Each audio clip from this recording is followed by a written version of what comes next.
You are listening to the Speak Podcast, the podcast featuring talks from Speak, a public speaking platform for people with ideas and stories. Produced by Launchpad 516 Studios.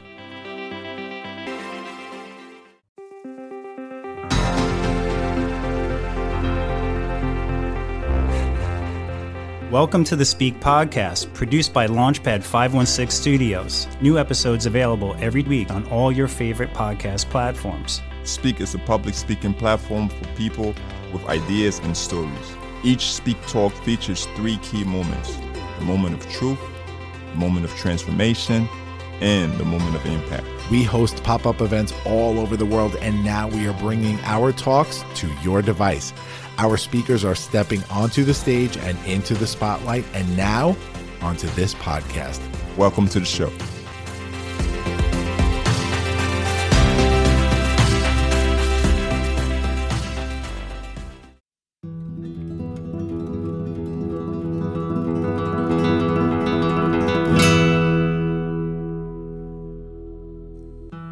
Welcome to another episode of the Speak Podcast. I'm your host for today, George Andriopoulos, the architect and one of the co-leaders here at Speak. Today's episode is titled Thankful for Embracing Life. That's right, this is our Thanksgiving week episode, and we want to start it off by giving thanks for you, our incredible audience that has supported us since day one. This is a special week for us as we just closed off our 1-year anniversary of our first pop-up event, which took place on November 17th of 2022, which was called Speak Beginnings. It has been an incredible year, and we give thanks to you, the audience that we could not do this without. So thank you for being here, and we promise to continue on our mission of creating stages all over the world in order to amplify voices, and we will continue to bring you the incredible content that you know and love us for. This week's episode features 3 published speakers who are talking not about giving thanks, but about embracing life. The embrace is the micro theme here within these 3 incredible talks. So let's just dive in and get this thing started. Our first talk comes from published speaker Tina Larson from Speak Shelter on October 25th, 2023 from the Laurie Beechman Theater in New York City, New York. In this Speak Talk, we dive into Tina Larson's personal transformation from a self-proclaimed introvert to a networking expert. We learn how she conquered her fears and built meaningful connections in the bustling world of business. Here's Tina Larson with Overcoming Fear and Embracing Opportunities.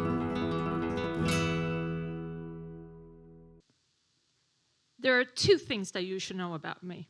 I don't take no for an answer, and meeting strangers and speaking in public didn't always come easy to me.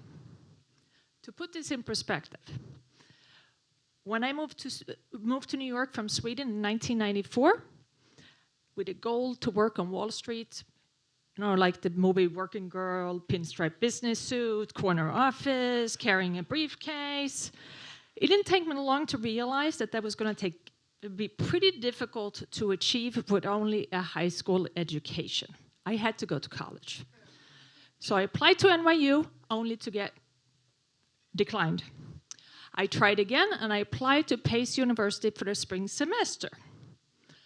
October went by, November, December. I started panicking as there was no way I was going to go back to Sweden as a failure. So first day of school came by, and still nothing. So I said, they are not going to stop me. I need to take matters in my own hands. So I got on the subway to City Hall. I marched down past Brooklyn Bridge to Pace Plaza and entered the tall, gray, mid-century modern building.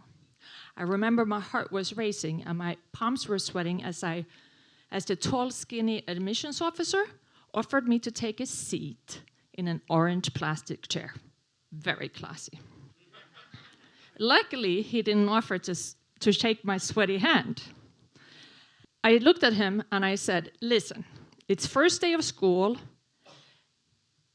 I need you, my future depends on it, and I need you to please help me.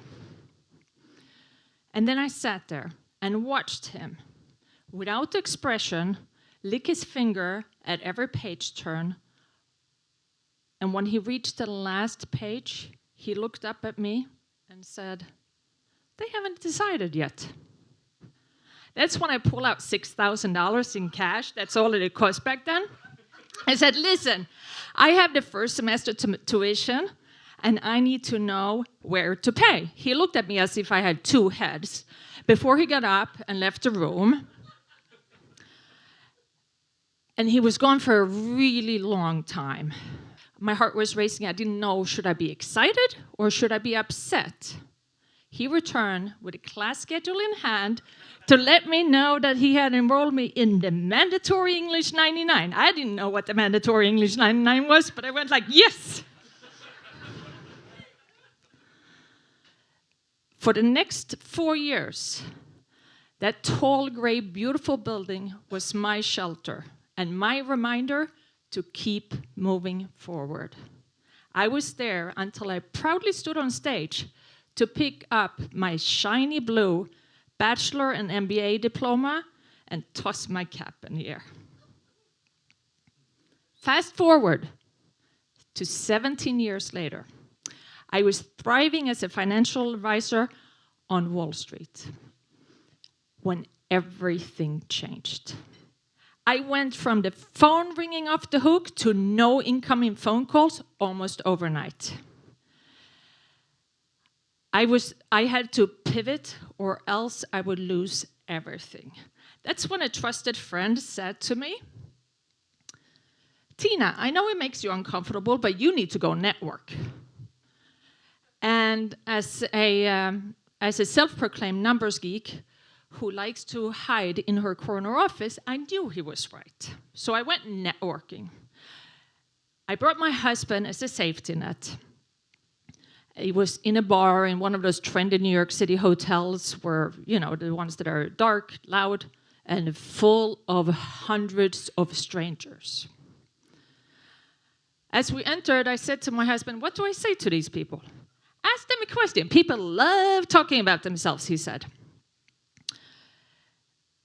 My hands were sweating as I walked up to the first stranger, Robert, who, like the rest of them, was drinking red wine, chit-chatting, exchanging contacts. That night, I spoke with a few people, but I noticed that they were not very interested in meeting me. And some even rolled their eyes. I mean, who needs another financial advisor? That night, Robert said, "Where are you networking tomorrow?" And I was like, I have to do this again?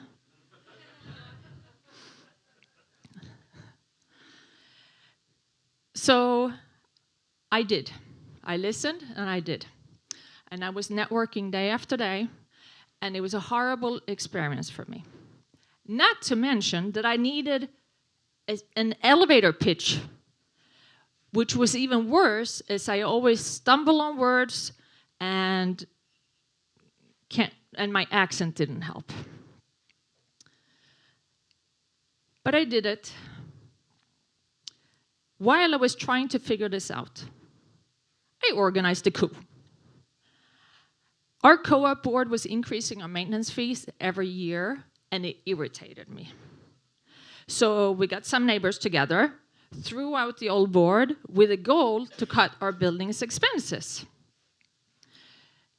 And if this was right up my alley as a Swede. If any of you have ever been to IKEA, you know what I'm talking about, because we like to live small, simple, and efficient. I used my analytical skills to, and was able to save our building $340,000. Thank you. So when I was out networking, instead of introducing myself as a financial advisor and getting eye rolls, I introduced myself as, "I'm Tina Larsson, and I helped my co-op save $340,000. And would you believe it? All the strangers were all of a sudden interested and wanted to talk with me. Some even said, "Can I introduce you to my co-op board?" And that's when my husband and I hung up shingles and started our business, the Folsom Group. I went from being a data nerd who hid behind her desk to being an entrepreneur. For what has become a fast-growing business consultancy, supporting hundreds of co-op and condo boards in New York City. But I thought, and I continue to, if any of you have ever been own your own business, you know that in order for you to succeed, it takes a lot of networking, building relationships, and you need a lot of friends. I had no choice but to continue to network. I thought back on that first day of school when I marched down to Pace University and didn't take no for an answer. Something had to change. I need to take matters in my own hands and face my fears. With the help of coaches and mentors who supported me and made me realize that I needed to change my attitude and embrace making friends, it became easier. So my coaches and mentors helped me embrace making friends. So I no longer have a pit in my stomach when I meet strangers. But the pit in my stomach is still there when I speak. But it could also be because I'm excited to share my story with you here today. I no longer like to shake hands because I like to hug my friends. So after the show tonight, I will come around and I will hug every single one of you.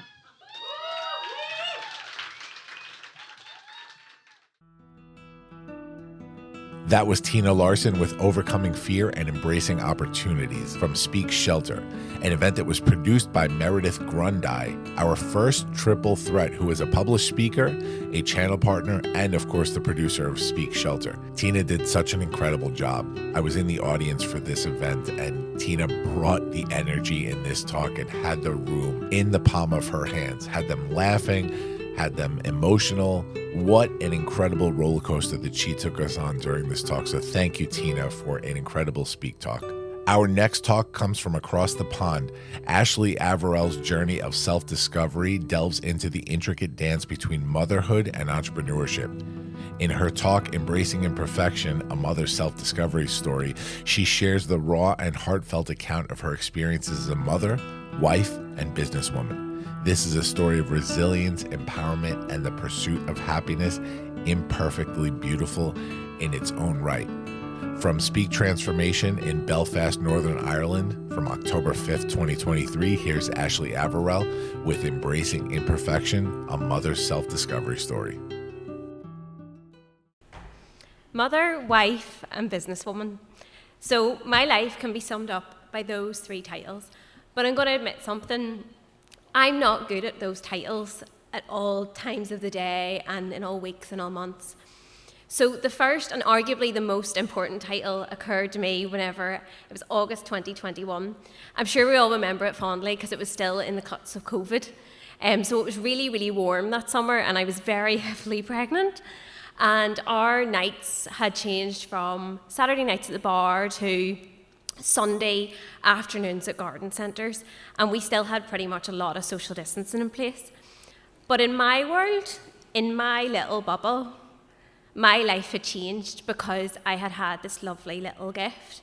However, what nobody had ever warned me about, not in a midwifery appointment, or none of my friends or even my parents, said, your identity is going to be completely different. So in business, I really pride myself in being the stupidest person in the room because I think it's the way I grow and it's the way I hire people and it's the way I network.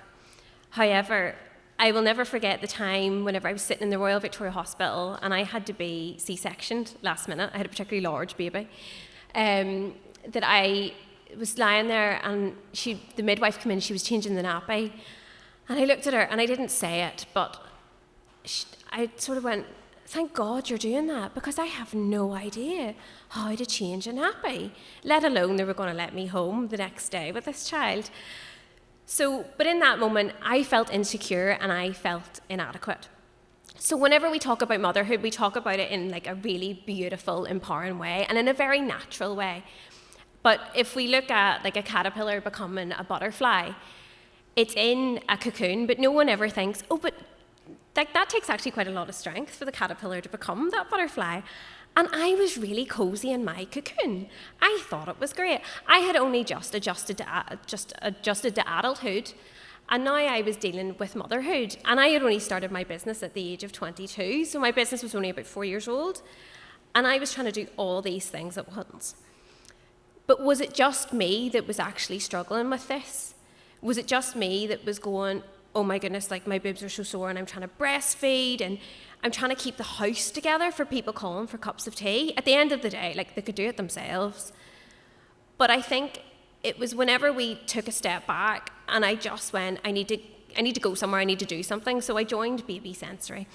If you've ever been to Baby Sensory, I went there to try and find some sort of community. But what I found was Polly and Peter Perfect. So I was met, Patrick was maybe about 8 weeks old at this stage, and I was met with, oh my goodness, are you not so blissed out? Like the newborn stage is the best stage. And I was going, no, are you lying to me? Like this surely can't be real. And I found that really particularly difficult. And I remember whenever I started to have the postpartum hair loss, I looked in the mirror and I had all the little stretch marks I'd never had before. And as much as, yes, wonderful, it carried my lovely, lovely baby, that wasn't me. I had no idea who she was. And then add on top of it, there was all the mental struggles. So there was the non-doubts that you were just never, ever, ever doing enough. So if I was able to do business good one day, that day wasn't a good day for Patrick. If I was able to be a good wife one day, it wasn't a good day for anybody. So you were climbing a mountain that you would never be able to climb. So I had to get myself out of it. So what I did was, whenever I say I had quality time, I didn't really. It was me, it was the pram, and it was my headphones, and I walked along the sea. So I walked and I walked and I walked, and I listened to podcasts, music, whatever it be, and I just had my own time. I had to carve out my own time for myself. I had to get to know myself again. So recently, my friends have recently had babies, and I was sitting with them about a month or so ago, and I said, do you want to know what I really don't miss about the newborn stage? They said, what? And I said, the crying every day. And they were like, from Patrick? And I was like, no, from me. From me. Genuinely, I found that stage really tough. And I don't know, I know it's quite a funny thing to say, and I know my friends kind of looked at me like, is she all right? But the thing was, if they could find a little bit of solitude or a little bit of community in that, I think that's what I needed. That's what I needed from that Baby Sensory class. So that's whenever I knew that my new identity wasn't to overshadow my old one. It was to come together into a space of growth. And I had to look at that deeply. So it took me around 18 months to look at how I was as a leader in the business. And I said, well, actually the skills I have, like resilience and communication, leadership skills, everything like that, is actually the same skills I now have in my home life. So being a mother has actually oddly made me probably a better boss along the way. And also what I did in order to get out of this is I cut off all my hair. And I know that sounds so trivial, but they say that a woman that cuts off all her hair is about to change her life. And it really, really certainly did. Another thing I did was I actually did go back to work. And rightly or wrongly, like the health visitor was not down for this one. I had to realize that my dreams were also really important. And I had to realize, right, well, if I give up those dreams, I'm not really going to be a great parent. And that was where I found the balance. Now, the greatest impact I really hope to have is on my son. I hope that whenever he's a teenager and he's really moody and he grunts at me and hates me, I hope whenever teachers say, does anyone know anyone that owns a business? He puts his hand up and is all delighted with himself that his mother owns a business. I also hope that by me talking and sharing my emotions, that it helps him, and one day he might be a parent too, and that will really help him. But for me, what I've learned to do is I have learned to just forgive myself, because a good friend said to me, you can be all things, but just not all at once. So what I've learned to do is I just take every day, the good, the bad, the ugly, and I cherish every single moment. Thank you.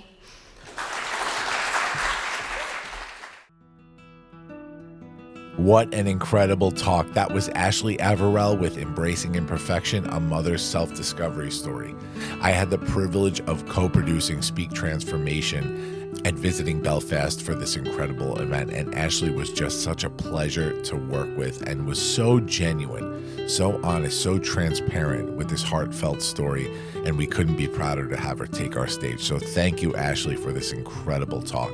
Our final talk for today comes from Alex Pursglove. This Speak Talk captures a powerful journey of self-discovery triggered by a life-altering medical diagnosis. Faced with the stark reality of cancer, Alex Pursglove confronts a past marked by disconnection and self-doubt. Through tears and anger, she finds an unwavering passion to shed her people-pleasing behaviors and embrace her authenticity. This story underscores the transformative power of internal health, demonstrating that passion, purpose, and fulfillment flourishes when one lives in the present moment and becomes fully self-expressed.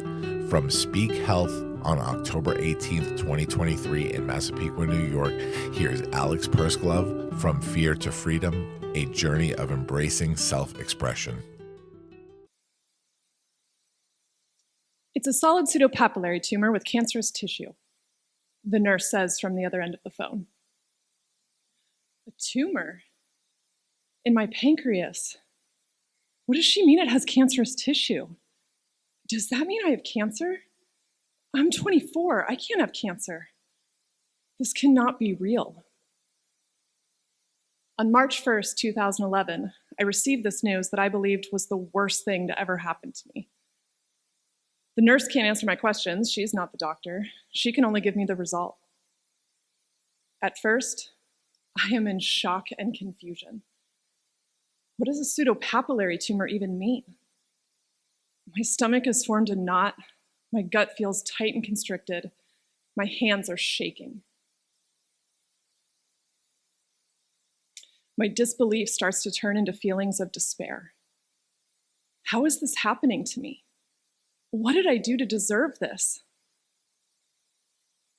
The fear overtakes me, and all that I have available to me in this moment is to start pleading out loud to God. God, please give me more time. Please don't let this be my end. I am so scared right now, I don't even know what to do. I have moved into feelings of complete terror. I am terrified that I might have limited time left, and I have so little to show for my life. After 2 years of freelancing on film projects in Los Angeles, I've moved to Dallas to be with my boyfriend, and am working as the event manager for the Dallas International Film Festival. Being in the film business is romantic, right? Sexy. Not for me. I don't have good friends in this city, and when I call my boyfriend and ask him to come home to comfort me, he says that he's too busy at work and I'll have to wait for him. Scared and alone, I fall to my knees on my bathroom floor and I sob. Instantly, it becomes clear to me what matters in my life and what doesn't. I don't care that I haven't produced a movie yet because I'm not really enjoying my time in the film industry. I'm an errand girl. I also don't care about the validation that I feel from building my life with my boyfriend. He's 13 years older than me, a wealthy entrepreneur who swept me off my feet and introduced me to this extravagant lifestyle that I had never known before. But behind closed doors, I know the truth. I'm in an abusive relationship. He verbally attacks me, gaslights me, and shames me. He keeps promising that he's working through his problems and that it will get better, he'll change. So I keep waiting for the day that it gets better. But now I have a tumor. Tumors don't wait. In this moment, I don't care about what's going to happen in 10 years from now, or 5 years from now, or even next year. Everything in my body tells me that there are only 2 things that matter in this life, and they matter right now. First, I feel desperate inside to experience more love in my life. I know I have people that love me, but deep down, I don't actually know how to feel and receive unconditional love. You see, my relationship with my boyfriend is not the first time that I've experienced someone in my life who says that they love me, also tearing me down. I grew up in a house that was full of love and also full of fighting and anger. Whenever my sisters and I would argue, it evoked a rage in my father that was met with screaming, threats to be hit with a belt, and the question, "What's wrong with you?" I learned that the best way to stay safe was to curl up in a ball, to literally make myself as small as possible, and to say over and over, I'm sorry, Daddy, I was wrong, I'm sorry." This is how you get Dad to love you again. I was taught a similar belief about God as a child. If you repent who you are, admit your inherent nature is sinful, and ask for forgiveness when you make mistakes, God will love you for eternity. And thus began a deeply ingrained pattern in me that to feel safe, to get approval, and to be lovable, you must follow the rules, stay small, and apologize for your wrongness. What I realized while I'm laying in a puddle of my own tears on the bathroom floor and reflecting on this deep void that I feel inside of me is that I never actually felt accepted by my dad. And as much as I pray and go to church and read my Bible and follow the rules I've been taught, I don't feel connected to God either. But I want to. I deeply desire to feel connected to love, to divine unconditional love, the kind of love that says who you are is never wrong and all of you is welcome here. And this leads to my second life-changing awareness. Thank you, tumor. I am unhappy because I'm also disconnected from myself. I'm unseen and unheard and out of alignment with my heart.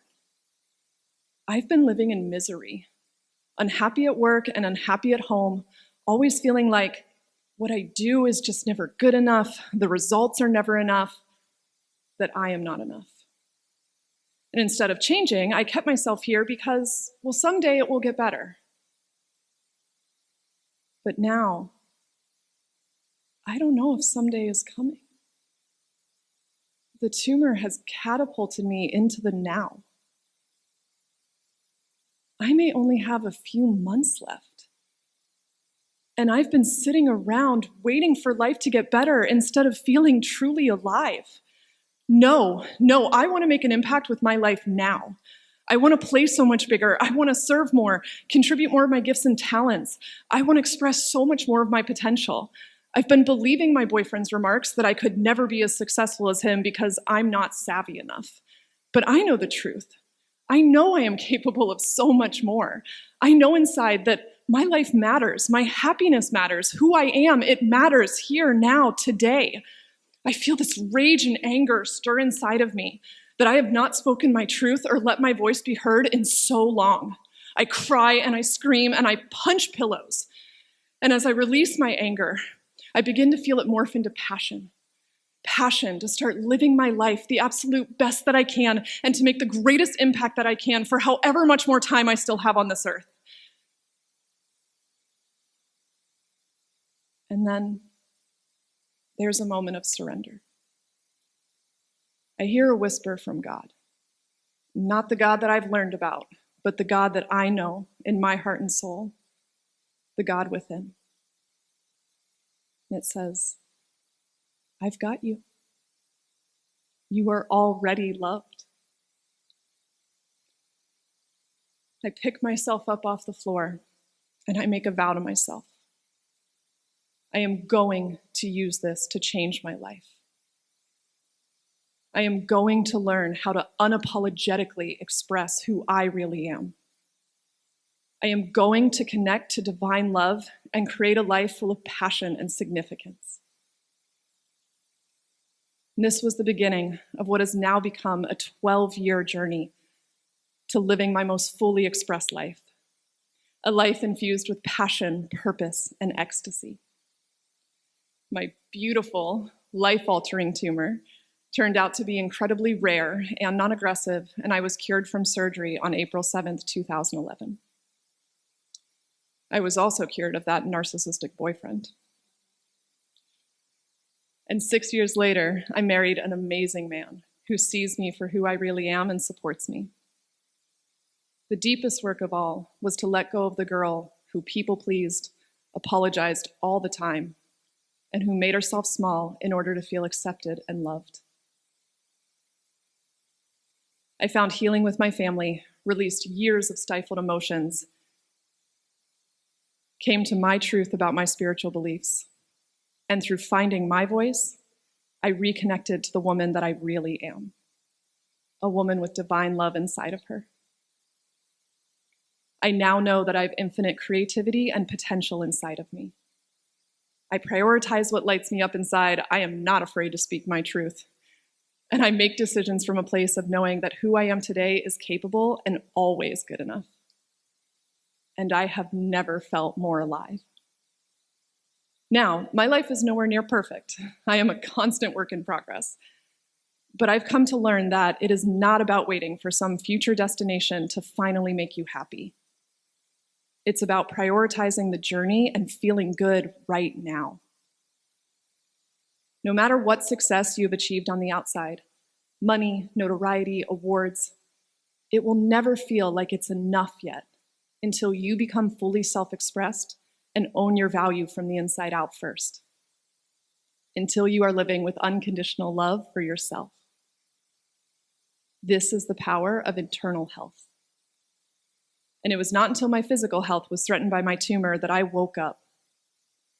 And I've come to see that when you care for yourself, love yourself, and express your most authentic self, the success and fulfillment that you'll experience in your life expands beyond measure.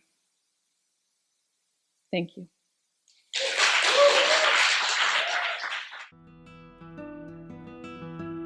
What a powerful talk to close off this episode. That was Alex Pursglove with From Fear to Freedom, a journey of embracing self-expression. Collaborating with Alex on this talk was so powerful as I listened to her incredible story. And that embrace of life, that embrace of self-expression during her moment of transformation was just so powerful that Alex was one of those type of speakers that you were just glued to while giving this talk.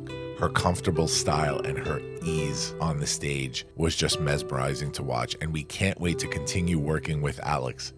We'll be announcing some things very soon, but you may see Alex in the producer's chair at Speak very, very soon, so keep your ears and eyes open. That does it for this episode of the Speak Podcast, our Thanksgiving episode, and we want to give thanks one more time to our incredible Speak family, which includes our speakers, our producers, our channel partners, our sponsors, and most of all, you, our audience, who continues to support us week after week, event after event, as we turn this little engine that could into the little engine that will change the world one day. Thank you, and we'll see you next week. Happy Thanksgiving, everybody.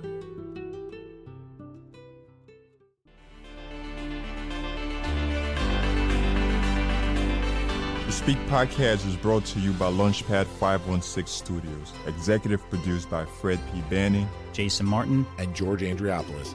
Our theme song, Champions Day, is by Lupus Nocti. Incidental music, Melting Places, is by Andres Cantu. Music and sound effects licensed through Epidemic Sound. The Speak Podcast is hosted with Podbean. Make sure to subscribe to this feed wherever podcasts are available and leave us a 5-star review on Apple Podcasts while you're at it. Follow Speak at Speak_event on Twitter and at Speak Event on all other social media platforms. Visit our website, speakevent.com, for upcoming events, channel partner, sponsorship, and speak at work opportunities. and follow all the great podcasts produced by Launchpad 516 Studios.